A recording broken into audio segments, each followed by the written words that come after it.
एक आलिम एक भूल में जीवन भर करता रहा, एक आलिम एक भूल में जीवन भर करता रहा। अरे धूल में जमी थी चेहरे पर, मैं आईने को साफ करता रहा, जमीन न होता। हमारे बड़े भाई जिन्होंने अपना पूरा जीवन बाबा साहब और भगवान बुद्ध के प्रचार में लगा दिया, जिनका नाम है एडवोकेट IR सिंह जी, उनका मैं स्वागत करता हूँ तालियों के साथ और मंच पर आमंत्रित करता हूँ। फानूस बनकर जिसकी हिफाजत खुदा करे, वो समा क्या मुझे जिसे रोशन खुदा करे। भाइयों, दिल्ली के अंदर बहुत बार एसोसिएशन है, लेकिन सादरे बार एसोसिएशन का सबसे बड़ा योगदान इस देश की राजधानी में रहा है। और इनके जो प्रेसिडेंट साहब हैं, सेक्रेटरी साहब हैं, पूरी बार का पूरा सेकुलर व्यू रहा है। तो मेरा अपनी इस ऑर्गेनाइजेशन की तरफ से उनसे सानोद हाथ जोड़ के विनम्र प्रार्थना है कि अपना कॉन्फ्रेंस रूम का नाम भारत रत्न बाबा साहब डॉक्टर अम्बेडकर के नाम पर होना चाहिए।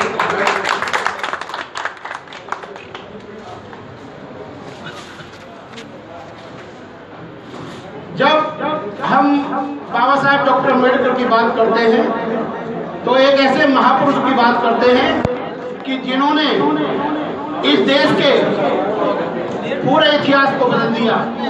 इस विश्व के अंदर कोई भी व्यक्ति हो, वो बाबा साहब डॉक्टर अम्बेडकर के विचारों से बिना प्रभावित हुए नहीं रह सकता। या तो उनके फेवर में बात करेगा या विपक्ष में करेगा। उन्होंने पूरे संसार के हर बुद्धिजीवी व्यक्ति को प्रभावित किया है। बाबा साहब डॉक्टर अम्बेडकर की तुलना केवल बाबा साहब डॉक्टर अम्बेडकर से ही की जा सकती है, जिस प्रकार हम हिमालय की तुलना केवल हम हिमालय से कर सकते हैं। इस देश की जनता जब लड़खड़ा रही थी, देश की सरकार जब फड़फड़ा रही थी, तो बाबा साहब डॉक्टर अम्बेडकर ने अपने संविधान को दिया। अतः हम कह सकते हैं बाबा साहब डॉक्टर अम्बेडकर शासन थे, प्रशासन थे और अनुशासन थे, अंधकार पर मानवता की जीत के प्रतीक थे।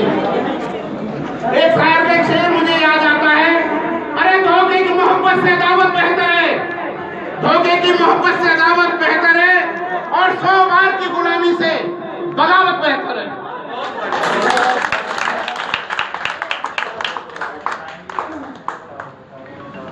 इस धरती पर पल दो पल है, रात का डेरा, अरे जुल्मों का सीना चीर कर देखो, झांक रहा है नया सवेरा।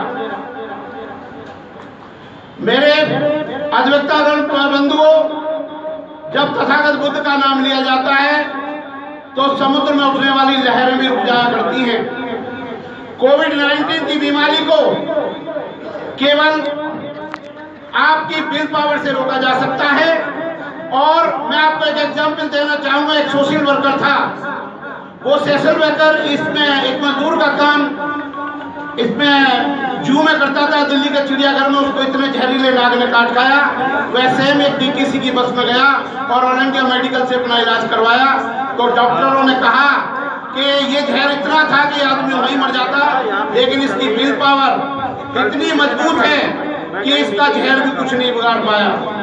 तो अगर आप इस देश के अंदर परिवर्तन लाना चाहते हैं, इस देश के अंदर सामाजिक क्रांति लाना चाहते हैं, इस देश के अंदर उन गरीबों की मदद करना चाहते हैं जिन पर सदियों से जुल्म, सितम, अन्याय, अत्याचार और शोषण किया गया है, ऐसे लोगों के लिए बाबा साहब डॉक्टर अम्बेडकर का मार्ग एक औषधि के रूप में सुझाया जा सकता है।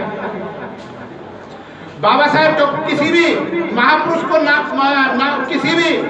किसी कुएं को नापने के लिए एक रस्सी या मीटर की आवश्यकता होती है, लेकिन एक महान पुरुष को नापने के लिए अनेक मापदंड होते हैं। उन मापदंडों में वो किस परिस्थिति में पैदा हुआ है, किस समाज में पैदा हुआ है, उसने कितनी मेहनत की है।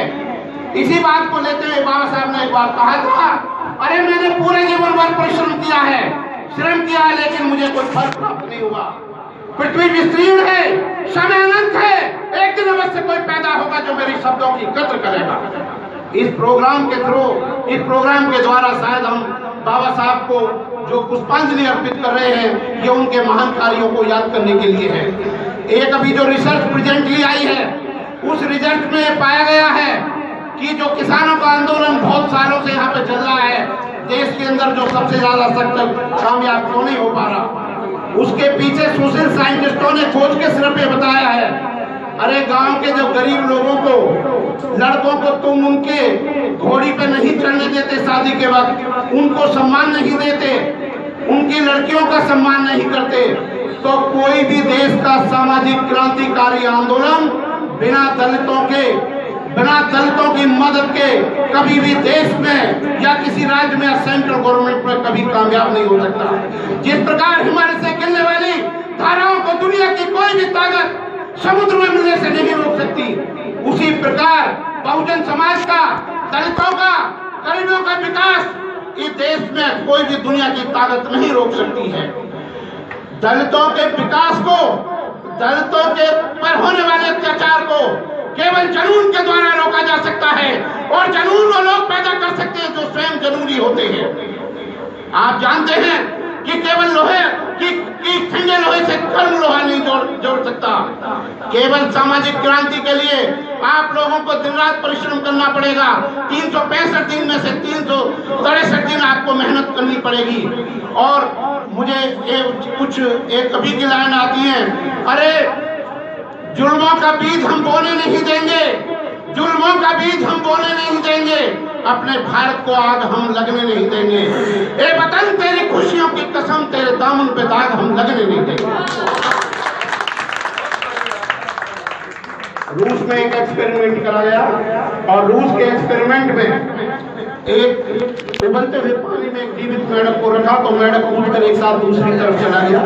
दूसरे एक्सपेरिमेंट में एक ठंडे पानी में मेढक को रखा और धीरे धीरे गर्म करा गया, तो मेढक उसी के अंदर उबल कर मर गया। तो साइकोलॉजिस्ट, वैज्ञानिक, मनोवैज्ञानिक नतीजे पर पहुंचे, अगर कोई व्यक्ति जरा सी भी गुलामी को सहन करेगा, कोई व्यक्ति जरा सी भी गुलामी को सहन करेगा, तो उसी प्रकार वो घुट के मर जाएगा। जिस प्रकार उबलते हुए पानी में मेढक घुट के मर गया था। अगर कोई गुलामी के खिलाफ बगावत पैदा करेगा तो उसकी नस्लों में कभी भी गुलामी नहीं आएगी, जैसे उबलते हुए पानी पे मेढक ने एकदम जंप लगा दी। तो आपने गुलामी को रोकना है। और आपको बता दूं, बाबा साहब का मेन उद्देश्य और किताबों का एक है, अरे जुल्म करने वालों से जुल्म सहने वाला ज्यादा गुनहगार होता है। जुल्म करने वालों से जुल्म सहने वाला ज्यादा गुनहगार होता है। और मार्टिन लूथर का एक बयान जो बहुत ही फेमस है, अरे दुर्जनों के बुरे कर्म से सज्जन की चुप्पी ज्यादा खतरनाक होती है। जो दुर्जन बुरे कर्म करते हैं और उनका विरोध करने के लिए सज्जन लोग खड़े नहीं होते, तो एक तरह से उनको एनर्जेटिक करते हैं। और मेन काम इस देश में जुल्म को रोकने के लिए सबसे पहला है कि गरीबों के साथ खड़ा हुआ जाए। पूरे देश के किसी भी, और मैं आपको एक रिसर्च बता दूं, इस देश में आप महिलाओं के ऊपर से अत्याचार को रोक दें, कोई सांप्रदायिक दंगा हिंदू और मुसलमानों का नहीं होगा, शुल्कास्तों पर अत्याचार नहीं होगा। अगर एक भी महिला को आप किसी भी प्रकार के उसके शोषण से रोक देते हैं, जुल्म से रोक देते हैं। और मैं ये जो आप चाहते हैं कि हम देश के अंदर सामाजिक क्रांति पैदा करें, तो बाबा साहब डॉक्टर अम्बेडकर का मार्ग उन्होंने भगवान बुद्ध के धर्म को अपनाया था। हर पढ़े लिखे शिक्षित व्यक्ति को भगवान बुद्ध के धर्म को अपनाना चाहिए। और जापान का एक मंदिर है, उस मंदिर पे एक बुद्ध का वचन लिखा हुआ है, अगर मैं अपनी उंगली से तुम्हें चंद्रमा को दिखाता हूँ तो तुम चांद को देखो, मेरी उंगली को मत देखो, मैं मार्ग दाता हूँ, मैं मोक्ष दाता नहीं हूँ। इसलिए बाबा साहब डॉक्टर अम्बेडकर के यहाँ पर भाईचारे का अर्थ कभी ये नहीं है कि अगर चारा है तो भाई है। निस्वार्थ रूप से मानवता की सेवा कैसे करी जाए, ये भगवान बुद्ध का धर्म, बाबा साहब डॉक्टर अम्बेडकर का धर्म समझाता है। हमारे बड़े बड़े बुद्धिमान व्यक्ति बाबा साहब की बात करते हैं। बाबा साहब भगवान बुद्ध की शरण में गए थे। एक बार आगरे के अंदर भगवान बुद्ध से कहा, बाबा साहब से कहा था कि आप ही हमारे लिए भगवान बुद्ध हो। तो बाबा साहब डॉक्टर अम्बेडकर ने कहा था कि मैं भगवान बुद्ध के 25वां हिस्सा भी नहीं हूँ भगवान बुद्ध का। वो कितने महान होंगे। इसलिए आप भगवान बुद्ध के धर्म में आइए, मानवता के आइए, अंधविश्वासों को दूर करिए। और मैं गालिब का एक शेर कह के अपनी बात को खत्म करूंगा। एक गालिब एक भूल में जीवन भर करता रहा, एक आदमी एक धूल में जीवन भर करता रहा, अरे धूल पर जमीन के चेहरे पर मैं आईने को साफ करता रहा, जमीन न होता। धन्यवाद साथियों। हमारे जो वकील साहब हैं IRC, इन्होंने कल हमारे सभी अधिवक्ता साथियों को भगवान बुद्ध और बाबा साहब की 200 किताबें दान की हैं। इसके लिए बहुत बहुत ताली बजाई है साथियों के धन्यवाद के साथ हैं 200 किताबें। और इसी क्रम में मैं हमारे बार के सेक्रेटरी श्री मनोज कुमार चौहान जी को आमंत्रित करता हूँ।